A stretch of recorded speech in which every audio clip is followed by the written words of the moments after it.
અંદર શી ખબર ઓલું શું કહેવાય એને હુડકી આવે ને એ લઈને ફરતા હતા અને બૂમો પાડીને તો અમે જોવા ગયા તે અમે બહાર બધી અમને બોલાવા જઈએ. કેટલા લોકો હતા હોડીમાં? 4 લોકો. 4 જણા હતા. પછી તમે શું કર્યું? બધાને બૂમ પાડી? હા, બૂમ પાડી. ઓકે. અને શું મતલબ થયું તું? શું હોડી ઊંધી પડી ગઈ હતી? શું થયું તું? એ તો ખબર નહીં અમને. અચ્છા, તમે રમતા હતા? અમે રમતા હતા. કેટલા વાગ્યાની આસપાસ તમને ખ્યાલ છે કે ટાઈમ ખ્યાલ છે? 5 સાડા 5. તમે અંદર આવ્યા પછી શું થયું? એ બૂમો પાડતા હતા તમે? હું આ તો સ્થિતિ એવી હતી કે હું અહીંયા આવ્યો તો પબ્લિક તો બહુ જ થઈ ગયું હતું અને મને પૂછવામાં આવ્યું કે કોઈને તરતા આવડે છે? તો મેં કીધું કે હા મને આવડે છે. તો હું એકદમ પડ્યો, એકદમ કશું જ ક્યાંય વિચાર્યા વગર. ઘણી મેં કોશિશ કરી પણ મારા એકથી એ ના થઈ શકી, સફળતા મને ના મળી. અને અત્યારે જે આવ્યા છે ફાયર બ્રિગેડવાળા એ લોકો 2 કલાકથી મહેનત કરી રહ્યા છે. એની અંદર આપણને 2ની સફળતા મળી ગઈ છે. એક આપણને વિશાલ કરીને અને એક પપ્પુ કરીને, એ બંને આપણને મળી ગયા છે અને બંનેને 108માં આપણે હોસ્પિટલ લઈ જવામાં છે.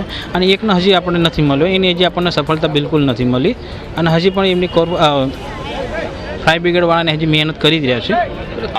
અમને સાંજે 5:42 અમને ફાયરનો કોલ મળ્યો કે ભાઈ સરખેજ તળાવમાં 3 યુવકો ડૂબાણા છે.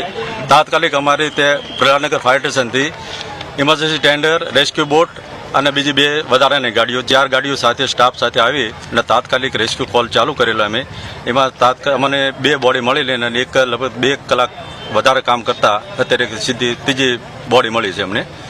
અચ્છા, અહીંયા જે પરિસ્થિતિ હતી કયા પ્રકારની હતી? તમે આવીને જોયું ત્યારે કયા પ્રકારની પરિસ્થિતિ? ડેડ બોડીઝ જે છે એને બહાર કાઢવામાં કેટલી તકલીફ પણ પડી? ડેડ બોડી કાઢવામાં તો જો પાણી ડીપ છે એટલે તકલીફ તો ઘણી પડી અમને.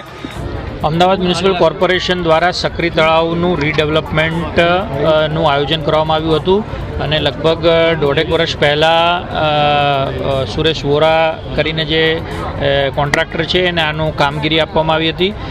થોડા મહિનાઓ પહેલાં આ જે તળાવ છે બનીને તૈયાર થઈ ગયું છે. એનું લોકાર્પણ હજી બાકી છે. અને અહીંયા જે વાત થઈ એ પ્રમાણે તળાવની અંદર સફાઈ માટેનો જે કોન્ટ્રાક્ટ મલેરિયા વિભાગ દ્વારા આપવામાં આવે છે એની બોટ જે છે એ અંદર હતી એવી પ્રાથમિક માહિતી પ્રાપ્ત થઈ છે.